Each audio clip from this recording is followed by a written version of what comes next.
Water. Perhaps the most deceptively simple substance in the universe, which hides behind its transparent facade. Myriad mysteries.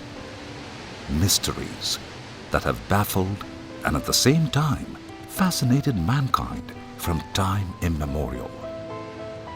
Overawed by its awesome power, cultures across the globe have revered water for its elemental energy, boundless force, and punishing ferocity. But, enchanted by its beauty and elegance, poets and writers in all languages have also described water as nimble, smooth, emotional, and affectionate. There are more than 200 hymns in Vedas dealing with water. Perhaps the earliest expressions of mankind dealing with its beauty, grandeur, and mystery. Interestingly, Atharva Veda goes beyond mere poetic praise. It describes water as the elixir of life, possessing powers to cure ailments afflicting humanity. Yet, over and above the ailments of the body, water has been considered to be a magical remedy for the maladies of the soul, capable of washing away the sins of man. May it be the holy dips in the Ganges among Hindus, the ceremony of baptism amongst the Christians, practice of ablution among Muslims, or the ritual bathing among the Jews. Water has always remained the spiritual fluid that purifies the soul in all faiths. Water has continued to flow unabated through the periods of human history, nurturing civilizations on its banks. Whether it's the story of Assyrians, Sumerians, Babylonians, Egyptians, Harappans, or Vedic Aryans, history is witness to one immutable aquatic truth. The civilizations which acknowledge the life-giving power of water and learn to harness its strength and respect its majesty not only survived, but thrived. Those who did not perished in the watery grave of deluge and destruction.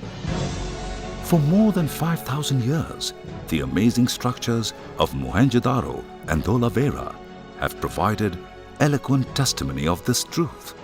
The precision and innovation employed in the design and architecture of the community baths prove conclusively the excellence achieved by these civilizations in the art and science of water management. Water is also a powerful creative force, capable of kindling individual creativity by its sheer proximity. Great ideas materialize under shower, in a bathtub, while sailing in a boat or walking on a beach. Water is known to impart creative beauty to architectural marvels. It is difficult to imagine the hypnotic splendor of Spanish palace of Alhambra without water. When marble blends with water, our own Taj Mahal emerges as an exquisite poem carved in stone. But water itself is nature's greatest architect. It undertakes projects which last for thousands of years, carving out shapes and structures of monumental dimensions out of mountains, riverbanks, caves, and seashores.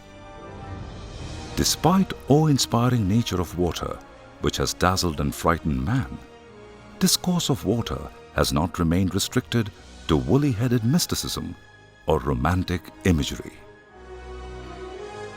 Thinking people down the ages have tried hard to understand water in a rational manner. They have used human intellect to place water in the larger context of nature. Greek philosophers like Thales, Empedocles, Plato, and Aristotle identified water as one of the four elements like air, earth, and fire, which constitute the building blocks of the world. This was an echo of the Indian thought, which described water as one of the five fundamental elements called Panchamahabhut, pervading the universe. The Vaisheshika system of the Vedas explored the physics and atomic structure of water. Interestingly, the Jain thought at the time of Lord Mahavir considered water as a sentient entity, possessing its own soul, which had its genesis in the realm of gaseous matter. It was a prophetic formulation which was propounded before 3 millennia, the veracity of which was established in the 18th century when the European scientists Cavendish, Priestley and Lavoisier successfully synthesized water in their laboratory from hydrogen and oxygen.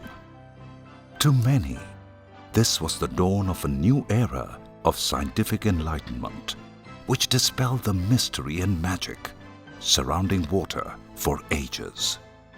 Ironically, this metamorphosis of water into H2O has raised more mystifying questions about the nature and behavior of water, which continue to baffle science even today.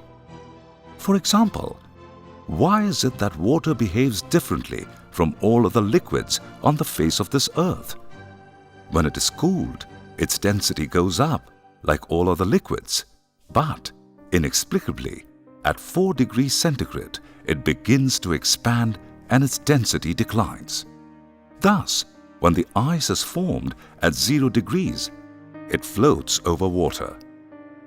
Or why is it that water has the highest of heat capacity of all liquids? It not only takes more time to cool, but also more time to heat as well.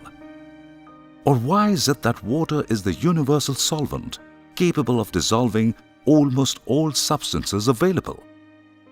Science, advancing at a dizzying pace, with its brilliant theories like hydrogen bonds, will discover newer answers, which will explain the how questions behind these intriguing peculiarities of water.